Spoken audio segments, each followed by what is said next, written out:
Pelas informações e pela palavra, e você continua acompanhando nesse momento a ministração do pastor Anderson Queiroz. Todos juntos, qual é o tema do nosso congresso? De volta ao primeiro amor. E o texto que nós lemos, ele tem como ideia central o amor. Qual é o tema central do texto lido, irmãos? O amor. Toda essa narrativa que nós lemos em Lucas capítulo 10 perpassa a ideia do amor. E fica uma lição muito nítida para nós a respeito do que eu e você precisamos fazer para herdar a vida eterna. O que fazer? A vida eterna, a salvação, é resultado de quê? Fica claro no texto que a vida eterna ela resulta do amor. E um amor que precisa ser vivenciado, um amor que precisa ser conjugado, um amor que precisa ser vivido em duas dimensões. O texto deixa claro a necessidade do amor a Deus e o amor ao próximo. Amor a quem, irmãos? E a quem? E ao próximo. Amar a Deus e amar o próximo. Tudo o resto na nossa vida espiritual é periférico, irmãos. Todo o resto é secundário.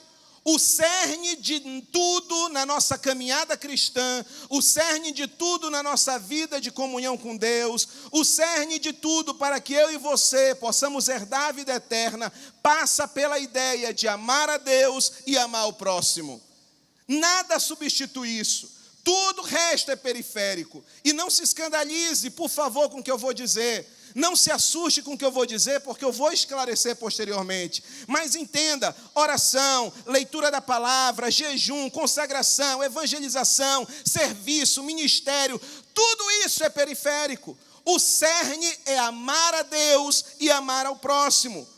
O centro é o amor. Toda a nossa vida espiritual, Jesus nos ensina que precisa estar fundada em quê? No amor a Deus e no amor ao próximo. Se eu amo a Deus, eu oro. Se eu amo a Deus, eu busco a sua palavra. Se eu amo a Deus, eu jejuo. Se eu amo a Deus, eu faço a obra dele. Se eu amo ao próximo, eu sirvo o próximo. Se eu amo o próximo, eu me disponho a evangelizar. Se eu amo o próximo, eu me disponho a assistir. Ou seja, o cerne, o fundamento, a base, o alicerce é o amor. E falando, nós lemos ainda há pouco Apocalipse capítulo 2, e ficou claro ali que a igreja de Éfeso, ela era uma igreja de trabalho, ela executava, ela tinha trabalho, ela tinha obra, mas faltava a base, o alicerce, o centro. E esse centro, essa base, esse alicerce, esse fundamento, é exatamente esse que nós estamos tratando aqui. Faltava o amor. E aí, meus irmãos, se você me permite, deixe marcada a sua Bíblia em Lucas 10 e abra, por gentileza, lá na carta de Paulo aos Coríntios, primeira carta de Paulo aos Coríntios, capítulo 12.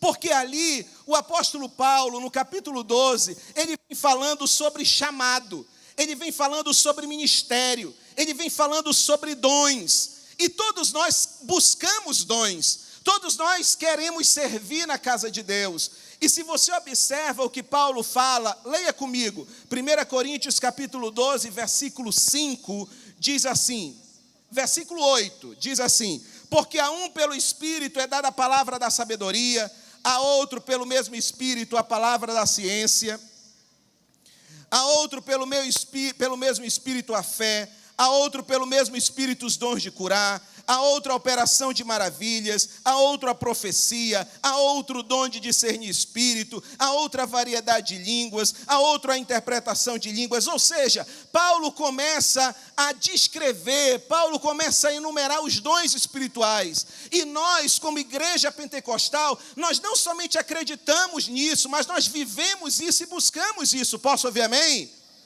Mas observe que Paulo continua no versículo 28 do mesmo capítulo, dizendo: e a uns pôs Deus da igreja, primeiramente apóstolos, em segundo lugar profetas, doutores, depois milagres, depois dons de curar, socorro, governo, variedade de línguas. Ou seja, Paulo fala de dons espirituais, Paulo fala de dons ministeriais, ele está falando de ministério, de chamado. Mas aí ele termina o capítulo 12 dizendo o seguinte, versículo 31. Portanto, procurai com zelo os melhores dons, e eu vos mostrarei um caminho ainda mais excelente. Irmãos, olha aqui nos meus olhos, por favor, permita-me lhe dizer algo.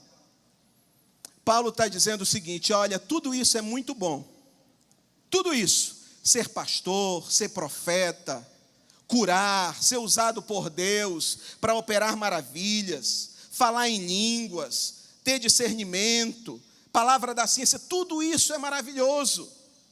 Mas Paulo termina o capítulo 12 dizendo o seguinte, eu quero mostrar para vocês um caminho, eu quero mostrar para vocês um estilo de vida mais excelente, superior, um caminho de vida mais alto, melhor, mais qualificado. E ele termina o capítulo 12 deixando a gente com uma expectativa, que caminho é esse? Que caminho é esse melhor, superior a todos esses dons espirituais, a todos esses dons ministeriais? Que caminho é esse melhor do que ser pastor, apóstolo, bispo, profeta? Que estilo de vida melhor é esse? E ele começa o capítulo 13, irmão, irmã, nos apresentando que caminho mais excelente é esse? Que estilo de vida que supera todos esses que ele acaba de relatar? E o capítulo 13 começa exatamente dizendo, olha, de nada adianta eu falar a língua dos homens e dos anjos, se eu não tiver amor. De nada adianta. Ele continua dizendo, versículo 2, e de nada adianta eu profetizar, eu conhecer o mistério da ciência, toda a fé, a ponto de transportar os montes, se eu não tiver amor, nada vale. E ele diz, ainda que eu distribuísse toda a minha fortuna para o sustento dos pobres, e entregasse meu corpo para ser queimado, e não tivesse amor, de nada vale. Ele começa a apresentar na esteira do que nós lemos lá em Lucas 10, esse caminho mais nobre, esse caminho mais excelente, que dá significado para a obra que nós executamos para Deus, que se chama amor. Porque, meu irmão, minha irmã, de que adianta estar envolvido na obra de Deus, fazer célula, orar em línguas, se não tem ali, imbuído naquele ofício, o amor a Deus e o amor ao próximo? E Paulo nos traz uma linguagem, ele diz, olha, se eu falar a língua dos anjos, se eu profetizar, se eu conhecer toda a fé, toda a ciência, se eu distribuir minhas riquezas aos pobres, mas eu não tiver amor, eu serei como o sino que retine. Irmãos, alguém pode pensar comigo um pouco sobre o sino? Vamos lá. O que é o sino? É um objeto grande, bonito por fora, correto? Sim ou não? Faz muito barulho, sim ou não? Muito barulho, ele é bonito por fora, faz muito barulho, mas por dentro é oco, vazio. Nós não podemos ser líderes, homens, mulheres de Deus, tal como o sino, que badala, que faz barulho, cujas obras são bonitas, mas por dentro é vazio de amor a Deus e de amor ao próximo. Você está entendendo a palavra, sim ou não, irmão? Então entenda a palavra, o cerne De que adianta eu querer fazer a obra de Deus? Ela se torna um simples ofício. E quando a obra de Deus se torna ofício, o líder entra numa rota perigosa. Por quê? Porque quando aquilo que eu faço para Deus se resume a um ofício, eu me coloco na situação de poder escolher se quero ou não continuar cumprindo determinado ofício. E isso é perigoso. Mas quando eu amo, aquilo extrapola a natureza de um simples ofício. E eu entendo, está difícil fazer a obra, está pesado fazer a obra, mas eu continuo cumprindo esse ofício, porque eu amo a Deus e amo o próximo. Agora entenda algo em nome de Jesus. Paulo então nos confronta, a ponto de dizer, não seja um líder sino. Aquele líder que faz muito barulho. Aquele líder que é bonito, mas que falta amor. E é exatamente essa, a reflexão que nós estamos querendo provocar em nós mesmos nesse congresso. Por quê? Porque nós não queremos líderes, tampouco uma igreja que se esmere no ofício, que faça barulho, que retina, mas que não tenha o combustível adequado que se chama amor a Deus. Quando você ama a Deus, você não mede esforços para agradá-lo, sim ou não? Verdade. Quando você ama a Deus, você não mede esforços.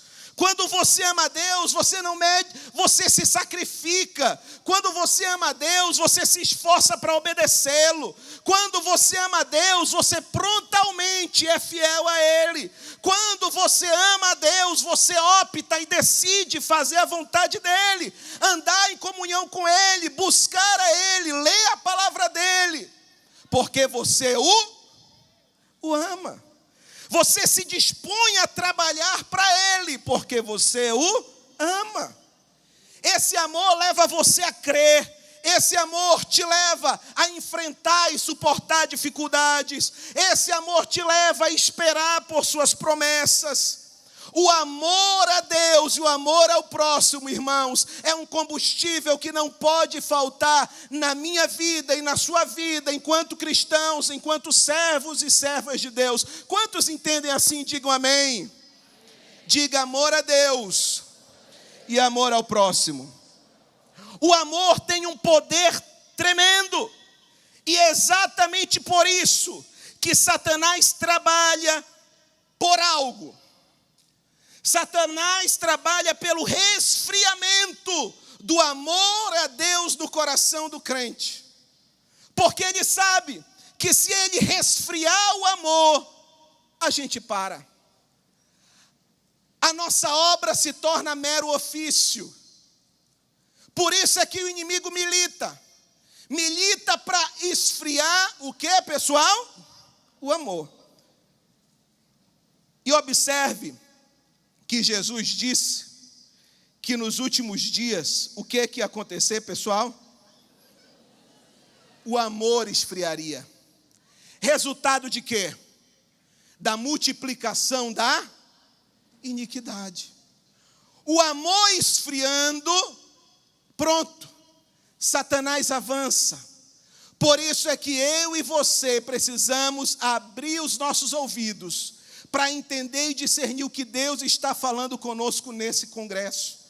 Deus está falando comigo e para você, não deixe esse amor esfriar no teu coração.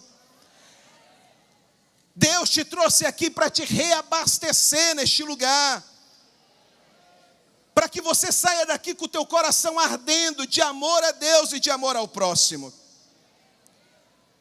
E observe, eu estava meditando na palavra, e a Bíblia diz que o mundo jaz no maligno. E sabe, meus irmãos, para o amor esfriar no coração do crente, não precisa ele estar em pecado. Não precisa. Sabe por quê? Porque o mundo que a gente vive hoje, irmãos, é um mundo que é influenciado pelo diabo. Satanás conseguiu estabelecer um ecossistema, é verdade, acredite.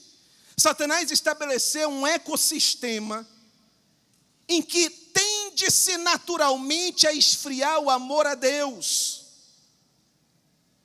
E eu e você, enquanto igreja, precisamos estar atentos, porque o mundo, biblicamente falando, é esse ecossistema propício, no qual o amor do fiel, o amor do crente, o amor do servo de Deus, se ele não vigiar e orar, tende-se a se esfriar.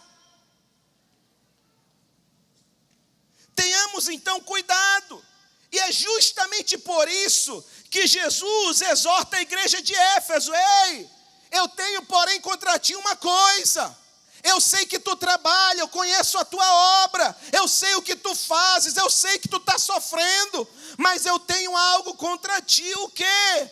Tu deixastes o primeiro amor. Tu está fazendo as coisas esquecendo-te que tu precisas amar a Deus e ao próximo, que esse é o valor principal, que esse é o fundamento principal. Os irmãos estão entendendo, sim ou não, irmãos? E ele diz: olha, te arrepende. Irmãos, o que é que ressuscita amor no nosso coração? É o reconhecimento. É chegar para Deus e dizer: Senhor, realmente, Senhor, o amor esfriou e eu quero hoje colocar a minha vida diante de Ti. Sabe, meus irmãos, deixa eu usar uma expressão que faz um tempo que eu não uso. Deus quer te dar uma oportunidade hoje de fazer um PNL contigo.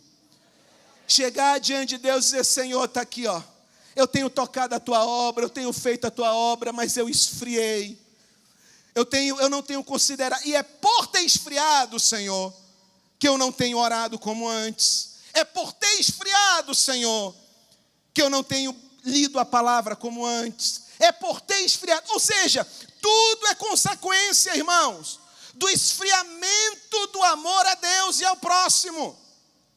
Tudo passa por aí, tem esse ponto comum de origem. E quando nós lemos a palavra de Lucas 10, a parábola do bom samaritano, Jesus vem nos confrontando quanto ao líder que eu e você temos sido. A parábola todos conhecem. A palavra conta, Jesus relata a história de um homem que descia de Jerusalém a Jericó. E esse homem cai na mão de salteadores. E ali ele é violentado, ali ele é despojado, lhe roubam tudo. Isso é referência, irmãos, isso faz referência à sociedade na qual Deus plantou eu e você para dentro dela sermos sal e sermos luz.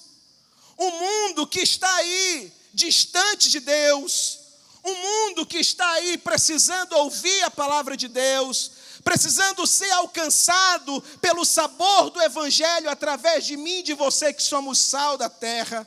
Um mundo que está em trevas e que precisa receber luz através de mim e de você. Esse homem que a Bíblia não diz o nome dele, mas que estava ali, roubado, destruído, violentado. Ele não tem nome porque ele pode receber o nome do seu vizinho. Ele pode receber o nome do seu colega de trabalho. Ele pode receber o nome dos seus colegas de faculdade. Ele pode receber diversos nomes. Ele pode receber o nome do seu oikós. Ele pode receber o nome daquele seu familiar, do seu esposo, da sua esposa, do seu filho. Esse homem pode receber diversos nomes. Mas aí, irmãos, não é o foco nesse homem que eu quero propor a você e a mim hoje. Mas sim, o foco, aqueles que passaram por ele. Por quê? Porque nós vemos um sacerdote e um levita passando por aquele homem. No versículo 31 e no versículo 32, a Bíblia diz que ocasionalmente descia pelo mesmo caminho o sacerdote. Olha aí, meus irmãos, olha aqui nos meus olhos, ó, deixa ele falar. Descia quem? Vamos lá, me ajude a pregar. Descia quem? sacerdote. Ou seja, descia um líder constituído, descia alguém com cargo, alguém de posição, alguém com título. Mas eu pergunto, esse título fez diferença na vida daquele homem, sim ou não? Nenhuma. Por quê? Porque aquele sacerdote tinha o título, mas não trazia consigo o caráter que se esperava do título. Porque, meus irmãos, o que o mundo precisa hoje, o que o seu bairro, a sua área, o lugar onde Deus te plantou, seja ela qual for a geografia na qual tu estás, o lugar que Deus te plantou, não precisa de títulos, precisa de caráter, precisa de homens e mulheres dispostos a fazer diferença, que entende o seu chamado. Diga chamado. Você sabe o que é chamado? Chamado é a consciência de um propósito. Eu entender para que Deus me plantou nessa terra. E muitos estão achando que dependem de um título para ter um chamado de Deus na sua vida. Sabe, meus irmãos, esse homem, esse sacerdote, um levita passa, 2 homens de título, religiosos, mas foram totalmente indiferentes.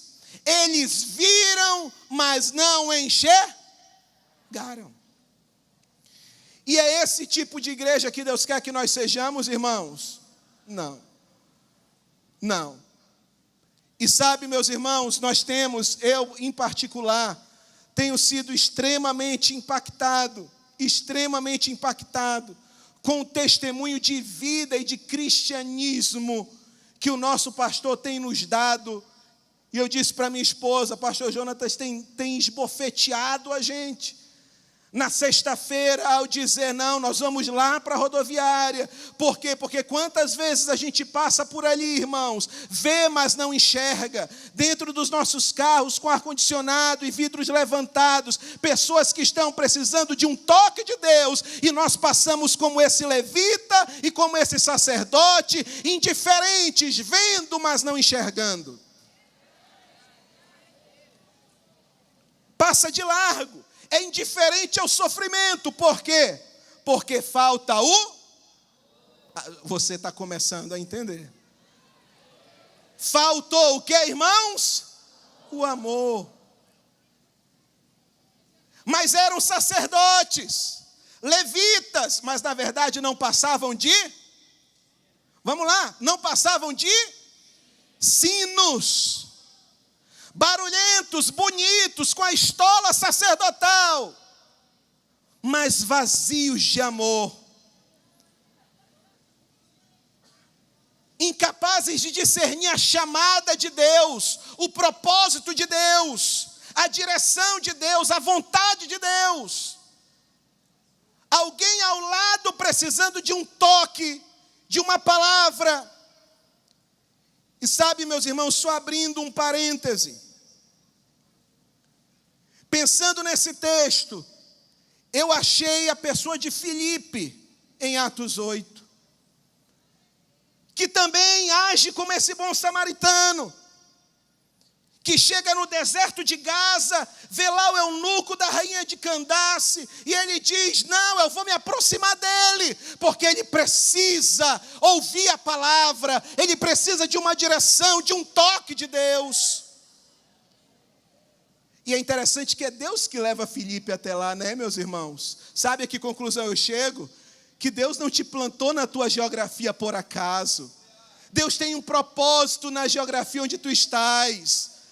Deus tem um desígnio, Deus tem algo claro. E eu e você precisamos entender que as pessoas que nos cercam, nós não podemos ser indiferentes a elas. Quantos podem dizer amém? Então observe, está ali, os sinos passam. Passa o sacerdote sino, passa o levita sino, fazendo barulho. Ah, eu quero a Deus, eu amo a Deus. Eu amo a visão, né? eu quero é mais, Senhor, eu te amo. São os sinos. Mas a Bíblia diz, irmãos, que ocasionalmente, por acaso, descia pelo mesmo caminho um samaritano que ia de viagem. Irmãos, ele tinha um objetivo. Ele estava indo fazer alguma coisa. Ele tinha uma rotina definida. Ele tinha um objetivo. Mas ele decide parar a vida e inserir, lembrar, não, pera lá, Deus me chamou. E aquele homem, a Bíblia diz que ele chega ao pé. Ele chega ao pé.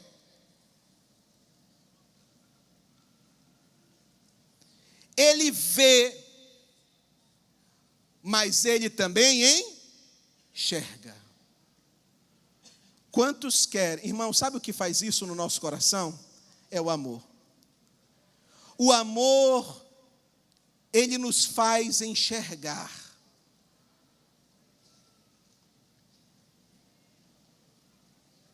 E a Bíblia diz que ele, quando vê, ele se enche de compaixão.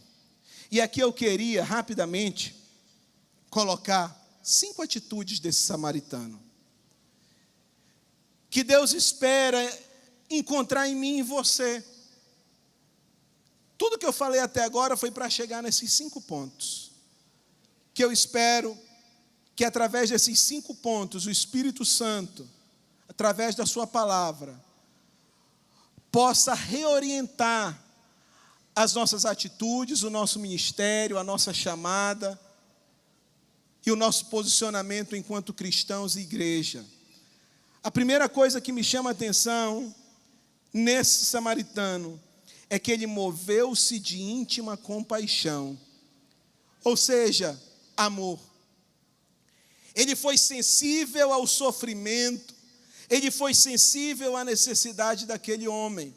Sabe, irmãos, nós não podemos ser uma igreja diferente disso. Nada tem sentido. A visão não tem sentido, o encontro não tem sentido, escola de líderes não tem sentido, nada tem sentido, se não houver no coração da igreja esse mesmo sentimento, se o que nos mover não for a íntima compaixão. Ele se compadeceu da dor daquele homem, ele se colocou no lugar dele, e foi nisso que ele se diferenciou do sacerdote e do levita, que, diferentemente, fingiram que não viram e passaram de largo. Compaixão, irmãos, é o que Jesus sentiu por mim e por você. Sim ou não, irmãos? Sim. Ele nos amou primeiro, sendo nós ainda pecadores. Se a gente quer entender o que é compaixão, a gente tem que olhar para a cruz. Jesus nos viu, nos amou, tomou o nosso lugar, morreu por nós para nos dar vida. E nós, como igreja, precisamos tomar esse mesmo caminho.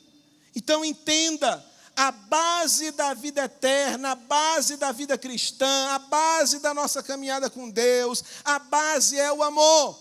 O amor a Deus e o amor ao próximo. Esse samaritano, sem nome, mas ele tinha o coração pronto e adequado para amar o próximo.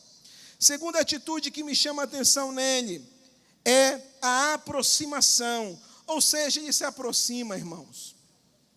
Ele não mantém distância. Agora, olha aqui, deixa eu lhe esclarecer algo. Aproximar-se é uma decisão. Aproximar-se é o quê, irmãos?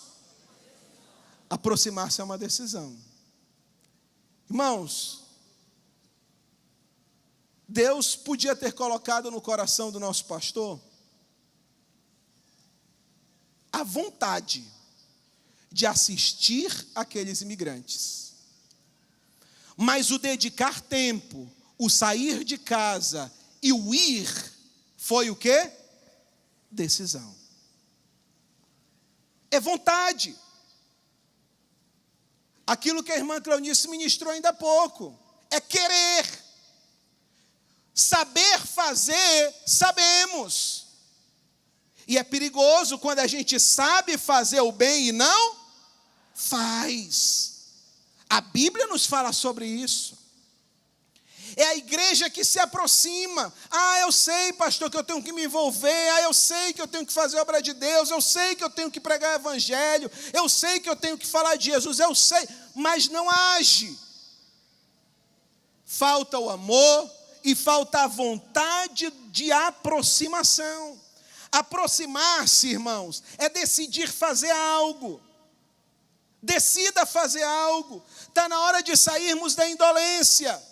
O aproximar-se é contribuir na promoção de uma mudança, não. Aquele samaritano, quando se aproxima, ele diz: eu não posso deixar a coisa como está. Eu preciso fazer algo diferente. Eu preciso sair da inércia. Eu preciso fazer algo. Eu vou me aproximar desse homem. Irmãos, sempre que a igreja se aproxima de alguém, um milagre acontece. O bom samaritano se aproximou daquele homem, um milagre aconteceu. Filipe se aproximou do eunuco, houve salvação. Jesus se aproxima de Zaqueu, houve salvação. Há poder no contato da igreja com o mundo, irmãos. Quantos creem nisso? Digam amém. Quando a igreja se aproxima, ela promove mudança. Quando a igreja decide sair da sua zona de conforto e atuar, algo diferente vai acontecer. A geografia vai ser impactada. E observe, irmãos, que muitas vezes nós estamos perto, mas estamos, na verdade, longe. Longe. Longe. O mundo que nós vivemos, irmãos, está distanciando as pessoas, sim ou não? Hoje todo mundo mora trancafiado. Tem gente que não sabe o nome do vizinho que mora na frente. Tem gente que não tem sequer o vizinho. O mundo está separando as pessoas. A violência, tudo. Mas nós, como igreja, irmãos, nós precisamos nos aproximar. Precisamos fazer diferença, porque, irmãos, nós só vamos mudar, como disse aqui hoje à tarde a nossa irmã, Manaus só será salva quando a igreja decidir estabelecer contato. E esse contato se dá através de quê, irmãos? De todas as ferramentas que a igreja tem. E principalmente da célula, que é a extensão da igreja. A célula nada mais é do que o discurso da igreja de dizer: olha, não, eu vou ao encontro do homem que está ferido. Então entenda isso em nome de Jesus. Não nos aproximamos das pessoas. Quando nós nos aproximamos das pessoas, nós devemos entender qual é a finalidade disso. Você observa que aqui, a palavra diz no versículo 34, que ele se aproxima e faz 3 coisas. Primeiro, ele ata as feridas. Ata as feridas. Irmão, se tem um lugar onde é para ter gente ferido, sabe onde é que é? Onde é que é, irmãos? É na igreja. Se tem um lugar onde tem que ter gente ferida, é na célula. Sabe por quê? Porque lá tem cura. Sabe por quê? Porque lá tem azeite. Sabe por quê? Porque lá tem vinho. Agora, sabe o que me chama a atenção? É que aquele homem, bom samaritano, ele tinha vinho. Ele tinha azeite. Os irmãos estão entendendo, sim ou não, pessoal? Se lembre da parábola das 10 virgens. 5 prudentes e 5 nécias. 5 sensatas e 5 loucas. Na hora que as 5 nécias mais precisaram de azeite, elas tinham, irmãos? Não. Esse bom samaritano me chama a atenção. Por quê? Porque ele tinha azeite e ele tinha vinho. O azeite, Vamos começar pelo vinho. O vinho representa o que, irmãos? Representa o entendimento claro a respeito da obra de Jesus na cruz do Calvário. O conhecer Jesus, o ter uma experiência verdadeira com Cristo. O vinho representa isso. O vinho representa compreender o que Jesus fez na cruz do Calvário por mim e por você. O vinho representa ter a revelação correta da cruz do Calvário. Isso representa o vinho. Nós como líderes, nós como igreja, nós precisamos trazer conosco essa revelação.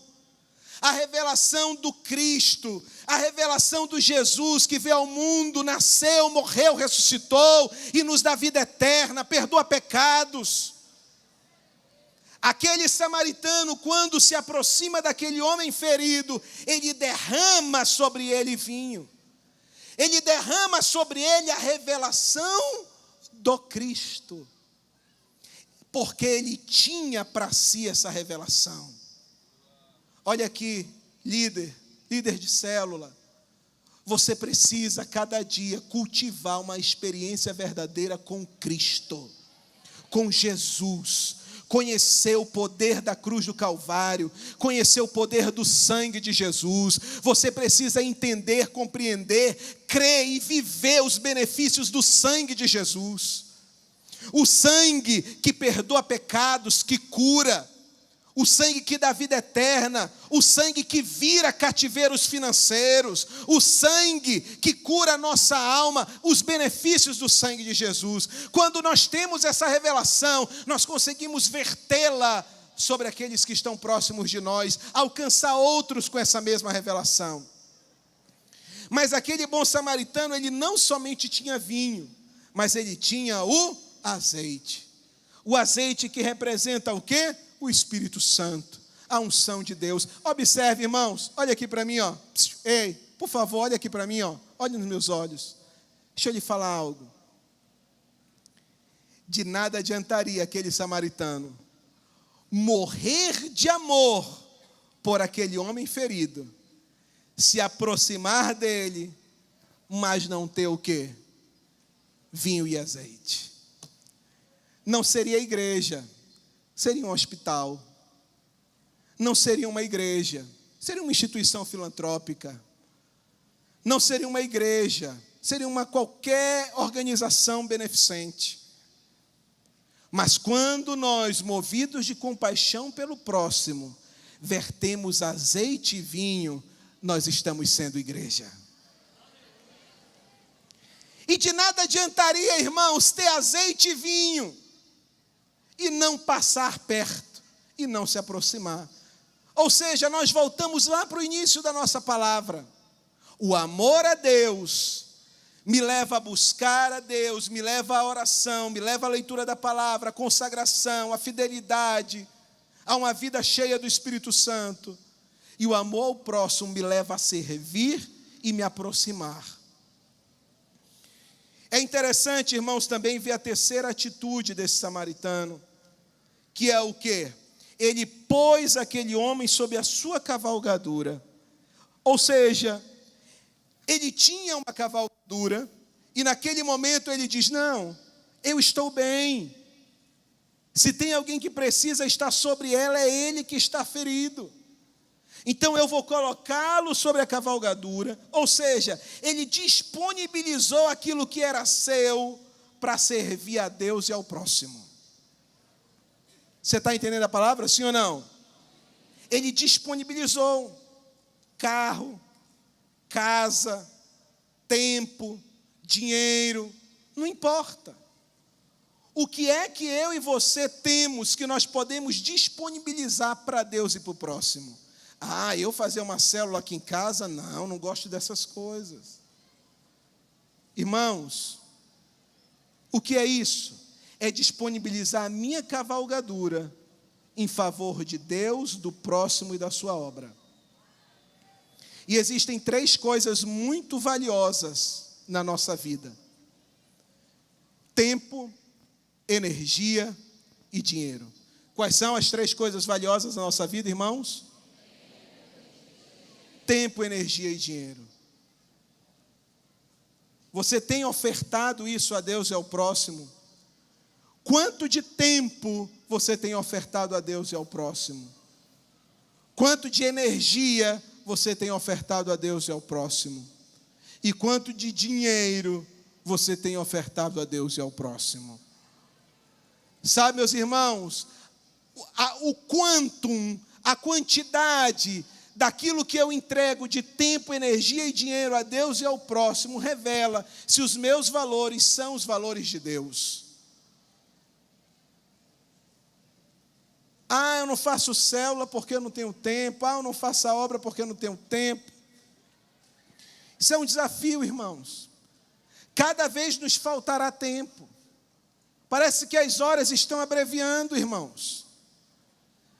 Mas uma coisa eu sei, eu sirvo a um Deus cuja palavra dele diz que há tempo para todas as coisas. Se é para Jesus, é mais forte, meu irmão. Aquele samaritano, então, ele se moveu de íntima compaixão, ou seja, amor a Deus e amor ao próximo. Ele se aproximou, ele pôs sobre a sua cavalgadura e ele levou para uma estalagem, para uma hospedaria, para uma pensão. Sabe, meus irmãos, essa hospedaria nada mais é, a gente pode interpretar isso de tantas formas. Nós podemos usar como a figura da sua célula. Não, eu vou me aproximar e vou dar o endereço. Está aqui o endereço, ó. Passe lá, Avenida Joaquim Nabuco. Não, é assim que ele faz, irmãos? Ele diz, vem que eu vou te... Pastor, eu não sou babá de ninguém não, pastor. Eu não faço isso nem com meu filho. Quantos já ouviram isso? Mas em outra igreja, né, irmãos? Olha aqui para mim, ó. Deixa eu lhe falar. Ele levou para uma estalagem. Ele levou para a célula. Ele levou para a igreja. Ele não disse, olha, vai lá, e tal endereço, tal hora. Não, ele disse, eu venho te pegar. Eu vou te levar. Ele levou, ele carregou. Por quê? Porque ele tinha um objetivo. O objetivo dele não era só assistir naquele momento, não. O objetivo dele era cuidar daquele homem. Isso fica muito bem claro. Olha, eu vou cuidar dele. Tinha um objetivo claro. Tinha o objetivo de cuidar. E eu concluo aqui, irmãos, com a quinta atitude, que é o quê? É o pagar o preço, porque guarda muita relação uma com a outra. Ele tira do bolso 2 denários. Ele tira quanto, irmãos? 2 dias de trabalho dele. Já pensou, irmãos? Faça a conta aí. Eu deixo até você pegar a calculadora e dividir por 30. E multiplicar por 2. E lembra que eu falei ainda há pouco aqui sobre entregar dinheiro por amor a Deus e ao próximo? Não, pastor. Enquanto não mexer no bolso, eu estou dentro. Pare com isso, irmão. Invista. Eu fui entrando ali, e aí, menino tolo, né, irmãos? Eu fui entrando sem minha pulseira. Aí a irmã me barrou ali. Ei, irmão, cadê a sua pulseira? Eu falei, opa, desculpa, irmã. Fui lá e comprei. E aí chegou uma irmã do meu lado, ela sabe. Eu nunca vi, mas ela sabe que é dela que eu estou falando. Ela disse, quanto é a inscrição? Aí a irmã respondeu, é R$10. Ela chegou ofegante, irmãos. Era 2:30 da tarde, suada. Tirou o dinheiro dela. É porque eu estou vindo da estrada. Eu olhei aquilo e disse, Anderson, toma vergonha na tua cara, Anderson.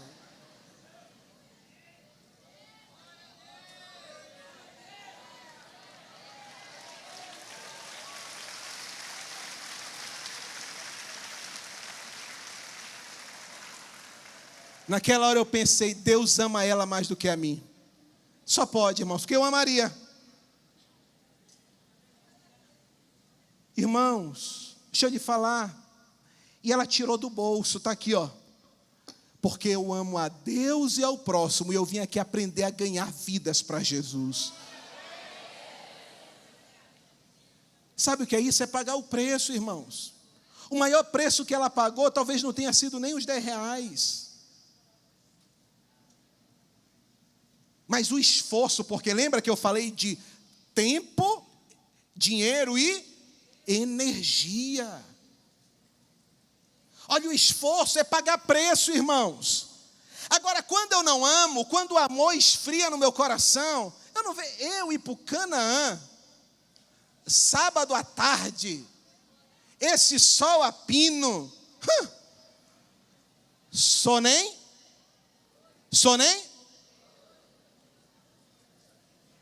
leso.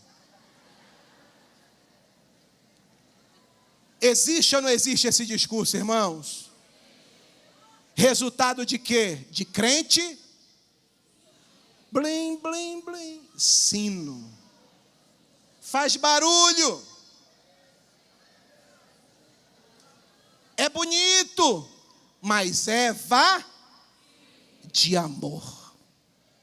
Não está disposto porque não ama. Não está disposto a se aproximar, a pôr sobre a sua cavalgadura, levar para a estalagem, pagar o preço. Ele chega na estalagem e diz: olha, está aqui, 2 dinheiros, deu ao hospedeiro. É consciência de propósito, irmãos. É entender, essa figura do hospedeiro me chamou a atenção, porque me faz lembrar, me faz pensar no fato de que eu e você, enquanto líderes, nunca vamos sozinhos conseguir cuidar de alguém. Ah, não, eu fui lá, te peguei, tu é meu. Que meu nada, irmãos. Que meu nada. Ele diz: ei, hospedeiro, me ajuda a cuidar dele aqui, porque eu sozinho não posso. É por isso que você, líder de célula, precisa do supervisor, do líder de geração, da escola de líderes, precisa da escola dominical, precisa do dirigente, do pastor, porque nós sozinhos não conseguimos, irmãos. Se é para Jesus, é mais forte.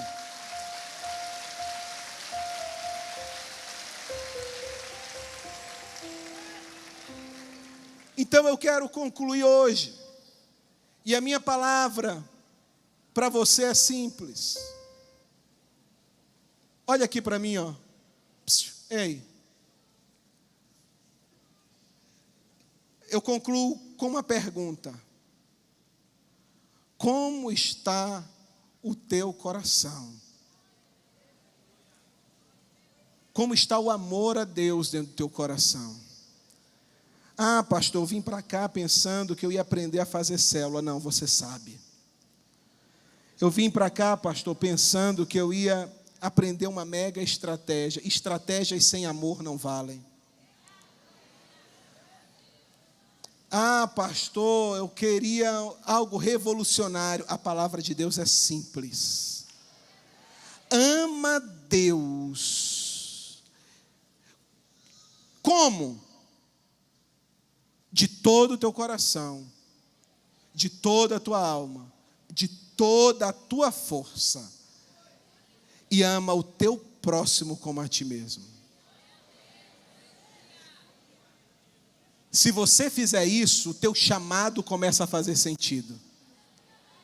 Aí faz sentido profetizar, aí faz sentido orar em outras línguas, aí faz sentido assistir os pobres, aí faz sentido conhecer a palavra da ciência, da sabedoria, aí faz sentido ser pastor, aí faz sentido ser profeta, aí faz sentido ser apóstolo. Tudo começa a fazer sentido. Por quê? Porque eu amo a Deus e amo o próximo.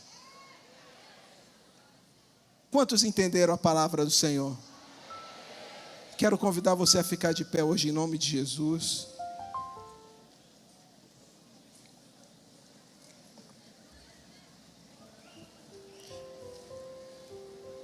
Feche seus olhos. Feche seus olhos, erga suas mãos. Erga suas mãos e diga: Senhor, aquece o meu coração. Comece a orar, comece a falar com Deus. Senhor, eu não quero me mover pelo título. Senhor, eu não quero me mover pelo ofício. Eu não quero cumprir um ofício sem amor. Eu não quero pregar sem amor. Eu não quero profetizar sem amor. Eu não quero orar em línguas sem amor. Comece a falar isso para Deus. Senhor, eu quero encontrar significado na tua obra, e que o significado seja o amor que eu tenho por ti. Eu quero orar porque eu te amo. Eu quero pregar porque eu te amo. Eu quero assistir o próximo porque eu amo o próximo. Eu quero, Senhor, encontrar esse fundamento na minha vida. Aquece meu coração. Fale para Deus. Fale para Deus. Diga: Espírito Santo, eu quero te amar com toda a minha força, com toda a minha alma, com todo o meu coração, com todo o meu entendimento. Nos últimos dias o amor de muitos esfriaria. Talvez o ecossistema, talvez o mundo tenha esfriado o coração de alguns. E por isso talvez você chegou aqui hoje sem vinho e sem azeite. Talvez você chegou hoje aqui e a revelação do Cristo esteja talvez enfraquecida no teu coração. Mas o Senhor te diz: Jesus é o mesmo. Jesus continua curando, salvando, libertando. O sangue de Jesus tem poder hoje para tocar na tua vida e aquecer o teu coração. Você chegou aqui hoje talvez sem azeite, como aquelas virgens nécias. Mas o Senhor está aqui para derramar azeite novo sobre a tua vida. Erga suas mãos e comece a orar. Senhor, aquece o nosso coração. Senhor, nós queremos hoje, Pai, primeiro confessar o esfriamento do nosso coração. Comece a confessar o esfriamento do coração e dizer: Senhor, realmente o meu coração se esfriou, mas eu quero hoje me arrepender. Lembra-te do Peniel, vai, diz para Deus: Senhor, é verdade, eu estava fazendo a tua obra, mas o amor esfriou. Senhor, eu te peço perdão. Confesse o esfriamento como pecado. Confesse o esfriamento como pecado. Ah, eu estou fraco. Não, confesse o esfriamento como pecado. Lembra-te do que Jesus falou à igreja de Éfeso. Arrepende-te, lembra-te de onde caíste. Volta ao primeiro amor, pratica as primeiras obras. Erga a sua voz em nome de Jesus. Erga a sua voz e comece a falar: Espírito Santo de Deus, aquece o meu coração com amor. Esse amor para pregar o Evangelho, esse amor para fazer a tua obra. Ressuscita a tua chamada, o teu propósito no meu coração. O Espírito Santo está aqui. E Ele começa aplicando azeite e vinho sobre a tua vida. Azeite e vinho sobre a tua vida. Não, eu não sou, você não é aquele líder sino. Não, nós somos cheios do azeite, cheios do Espírito, cheios da revelação do Cristo ressurreto, cheios da glória, cheios da palavra, cheios do amor, da primeira caridade. Oh, Espírito Santo, esta é a geração que o Senhor levanta. E eu declaro que através do nosso contato, através da nossa aproximação com aqueles que estão caídos, com aqueles que estão feridos, milagres acontecerão. Levanta bons samaritanos desse lugar. Coloca vinho em nossas mãos, azeite em nossas mãos, e a vontade de fazer a tua obra.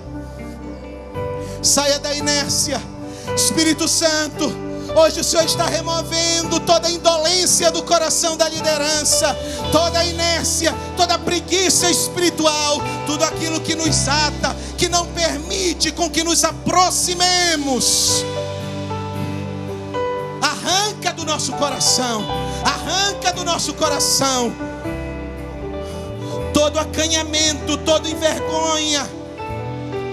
Deus não nos deu espírito de medo. mas de poder, de poder, de poder. Onde estão os líderes que amam a Deus? Se manifeste diante dele. Se manifeste diante dele. Se tem amor, vale a pena profetizar, então profetize. Se tem amor, vale a pena orar em outras línguas, então ore. Se tem amor, vale a pena pregar, então pregue.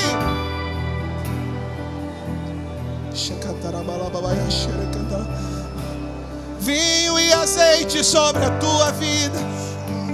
Vinho e azeite sobre a tua vida. Ore candarabalareia.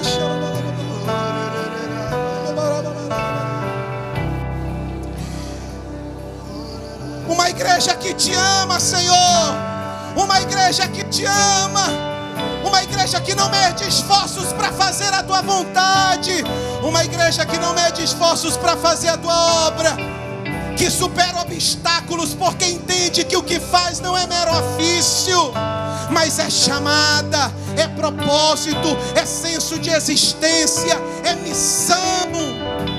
Oh, Espírito Santo.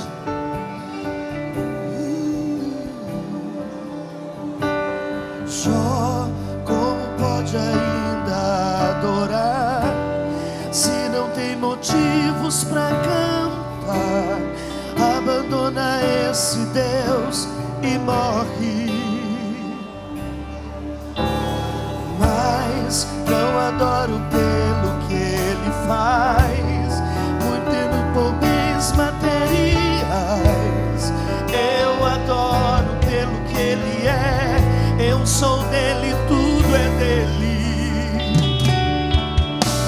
Só você não tem motivos, perdeu seus bens, seus filhos, seus amigos. O que você vai fazer? Eu vou adorar, simplesmente adorar. Eu vou. Deus me deu, Deus tomou, erga sua mão e declare o nome do Senhor. A Ele a glória, a Ele a honra e o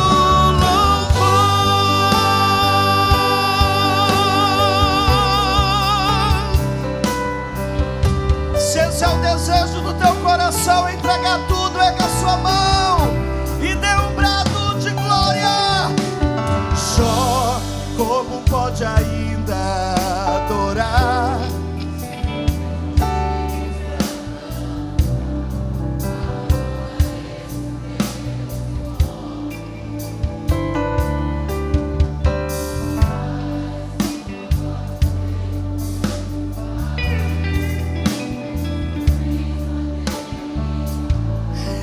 Eu adoro pelo que ele é.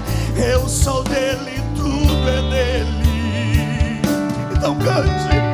Só Você não tem motivos, seus filhos, seus amigos. o que você vai. Pega na mão do teu irmão aí, querido, coloca pra cima. Eu vou adorar. Coloca pra cima esse guerreiro do Senhor. Adorar, pra soltar, pra declarar o teu amor pelo Senhor. Deus me deu,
cheia, cheia, cheia, cheia, cheia do amor, cheia do amor.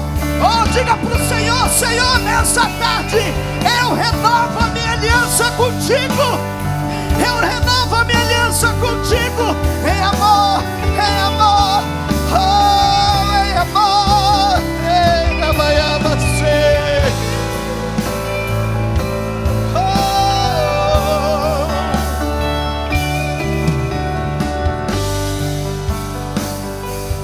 Deus me deu, Deus.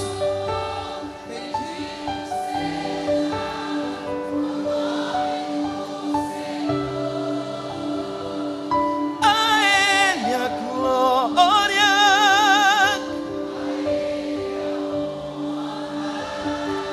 E o louvor.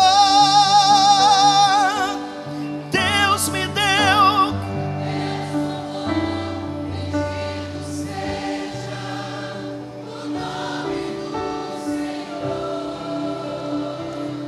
A Ele a glória.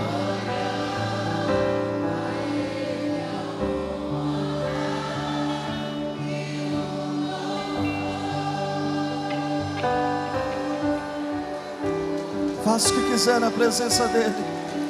Faça o que quiser na presença dEle. Ele é digno.